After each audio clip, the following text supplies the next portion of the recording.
जिसकी रचना 1875 में उदयपुर में राजा जय किशन दास जी की प्रेरणा से की गई। 2986 ग्रंथों के अभ्यास के बाद 3 महीने 15 दिन के अंदर ऋषिवर देव दयानंद ने लिखा है अमर ग्रंथ सत्यार्थ प्रकाश, जिसके अंदर 229 ग्रंथों के 1866 प्रमाण विद्यमान है और 1542 मंत्र व श्लोक समाहित है, प्रस्तुत है।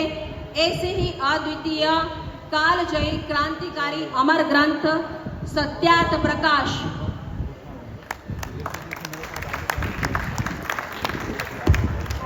जब भारत की फुलवारी पर तूफानी बादल छाया दयानंद स्वामी ने सबका अमर दिया गमकाया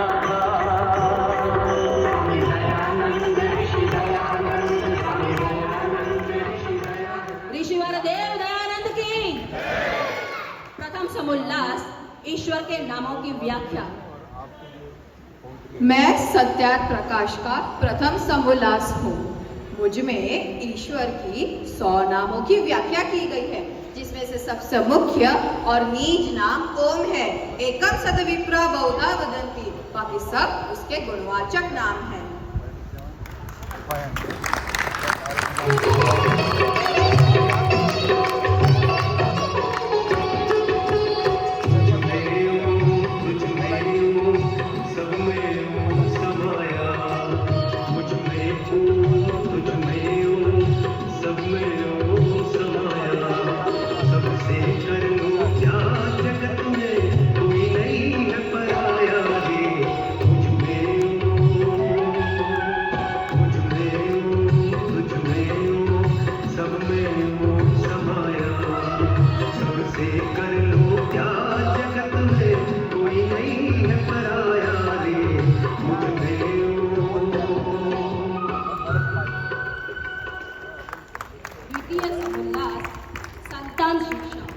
मातृमान पितृमान आचार्यमान पुरुषो वेद, माता पिता और गुरु, 3 योग्य गुरुओं से मनुष्य ज्ञानवान बनता है। मनुष्य के जन्म से पूर्व गर्भाधान से लेकर शिक्षा पर्यंत सभी संस्कारों को करते हुए, संस्कार देते हुए और संतान को सद उपदेश देते हुए माता पिता संतान को योग्य बनाए, जो सर्व समाज के लिए कल्याणकारी हो। इस द्वितीय समोल्लास को प्रस्तुत करने आ रहे जीगर एवं ख्याति।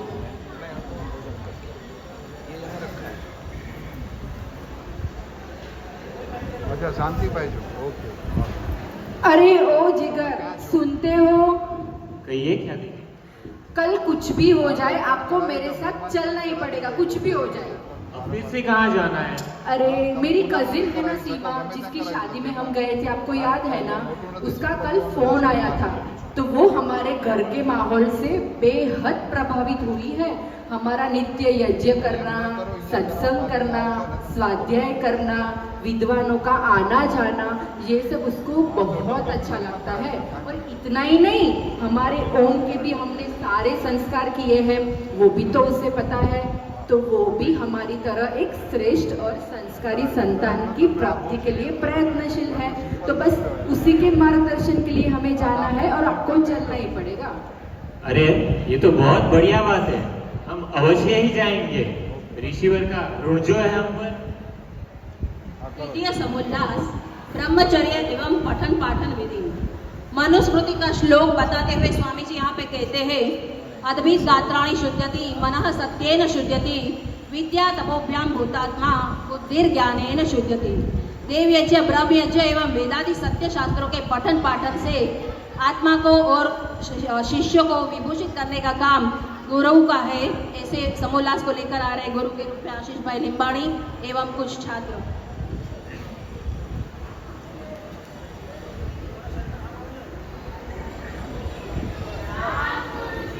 प्रणाम बच्चों, कल का पाठ याद हुआ कि नहीं? तो चलो तीनों मिलकर साथ सुनाओ।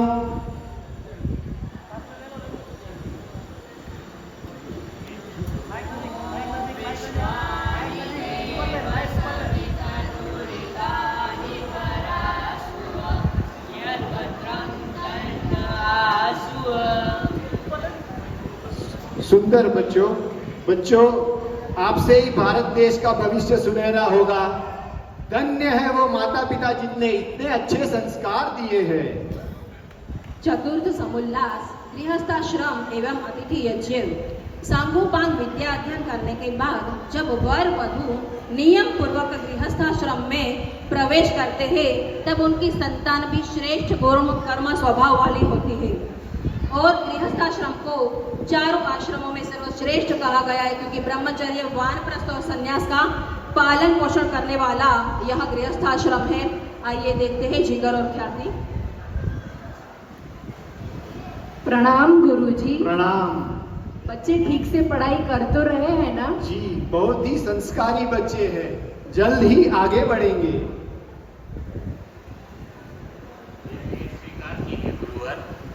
और गुरुजी, हमारे लायक अन्य कोई सेवा हो तो हमें जरूर बताएं। जरूर, कल्याण हो। धन्यवाद।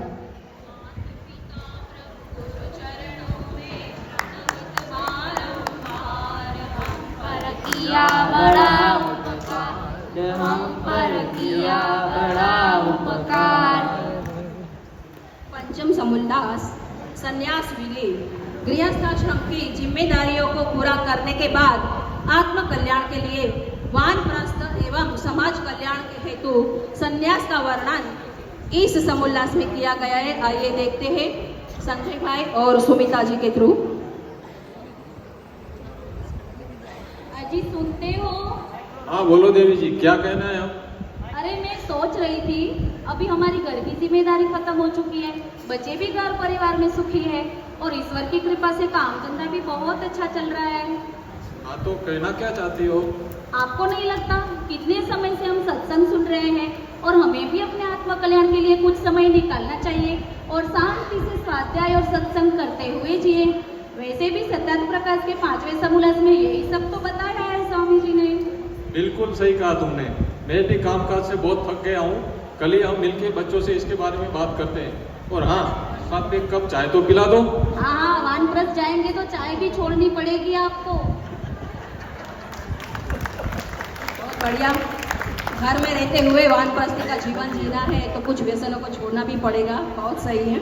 षष्ठम समुल्लास में स्वामी जी राजधर्म को बताते हुए मनुस्मृति आधारित राजधर्म विषय पर चर्चा करते हैं और बताते कि राजा उत्तम प्रजाहित कार्य करने वाला एवं न्यायकारी हो, वही प्रजा भी राज्य के हित में कार्य करे।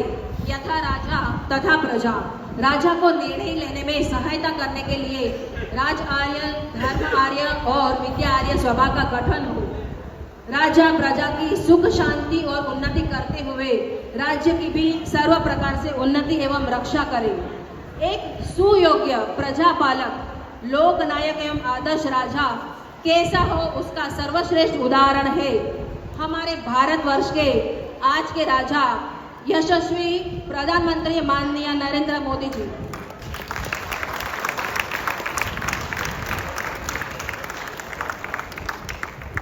नमस्कार मेरे प्यारे भाइयों और बहनों, आप सभी को महर्षि देव दयानंद की 200वीं जन्म जयंती की ढेर सारी शुभकामनाएं। जब तक 140 करोड़ देशवासियों का साथ है, हम महर्षि देव दयानंद के सपने को अवश्य पूर्ण करेंगे और भारत को पुनः विश्व गुरु बनाएंगे। आप देंगे मेरा साथ? बोलिए मेरे साथ, महर्षि देव दयानंद की जय। भारत माता के जय। भारत माता के जय। बहुत बहुत धन्यवाद। सप्तम समुल्लास वेद एवं ईश्वर विषय लेकर आ रही है प्रवीणा।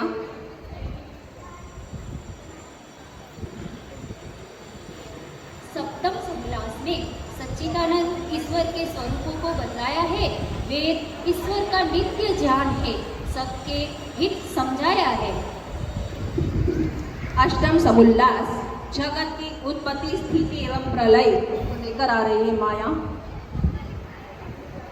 त्रेतवाद को बतलाता यह समुल्लास 8वां है। ईश्वर, जीव, प्रकृति तीनों अनादि तत्व है। जड़ जगत की उत्पत्ति, स्थिति और प्रलय को समझाया है। ऋषि ने अनेकों वेद प्रमाण देकर सरल कर बतलाया है। नवम समुल्लास विद्या अविद्या, बंधन और मोक्ष को लेकर आ रही है निकिता।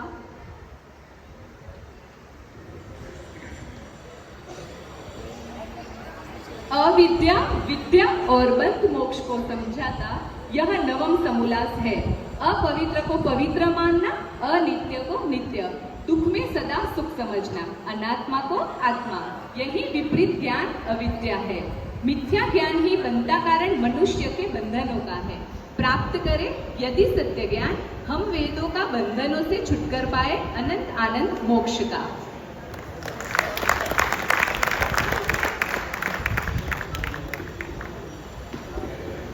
सुख यदि पाना हो जग में, सही रखो व्यवहार सभी से। जिसने जैसा अन्न खाया, बनेगा वैसा ही वो मन से। सम्मान चाहूं और मिले, उत्तम कार्य जो किए। वेद दर्शनों का सार यही है, जो यदि जीवन भर जिए। 11वां समोल्लास आर्यावर्त के मत मतांतरों का खंडन एवं मंडन। 12 समोल्लास चार्वाक, जैन और बौद्ध मत विषय। 13 ईसाई मत विषय। 14 समोल्लास इस्लाम विषय। इनको चर्चा के रूप में आपके सामने लेकर आ रहे हैं अमी और धर्मिष्ठा। क्या आप जानते हैं, महाभारत पूर्व आर्यावर्त नाम से जाने जाने वाले भारत देश में महाभारत के भीषण युद्ध के बाद हुई हानि के कारण कई मतमतांतरों और संप्रदाय बढ़ गए। वेद विरुद्ध मतपंथ के बाबा, गुरु, संत का अवतार होने लगा। सत्य शिक्षा से दूर होते गए। सभी अवैदिक मान्यताओं का खंडन कर वेद ज्ञान स्थापित करने का प्रयास स्वामी जी ने 11 समोल्लास में बताया है। और अमी 12 समोल्लास में चार्वाक, बौद्ध, जैन जैसे नास्तिकवाद एवं अनईश्वरवाद का खंडन कर स्वामी जी ने वेद के आस्तिकवाद का मंडन अनेकों प्रमाण देकर बताया है। इतना ही नहीं, विदेशों में फैले ईसाई मत ने भारत में हिंदू देवी देवता विरोधी गतिविधियां शुरू कर दी। अनपढ़ ग्रामीण लोगों को ईसाई बनने पर जोर देने लगे।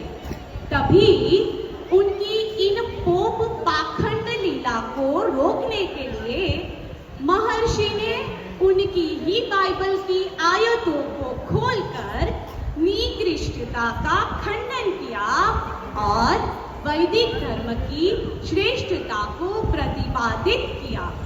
और हम सब जानते हैं कि हिंसक विचारधारा वाले इस्लाम की 200 से अधिक कुरान की आयतों पर समीक्षा कर खंडन करते हुए स्वामी जी ने मानवता का संदेश 14 समोल्लास में बताया है।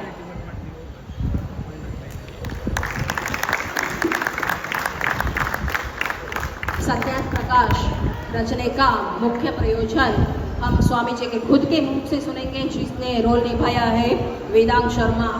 सभी समोल्लास के अंदर हार्द के रूप में हमने ये चीज़ें यहाँ पे बताई है, ताकि उन्हीं थोड़ी सी चीज़ों में आपको समझ में आ जाए कि सत्यार्थ प्रकाश के 14 समोल्लास के अंदर आखिर क्या गागर में सागर भरा पड़ा है।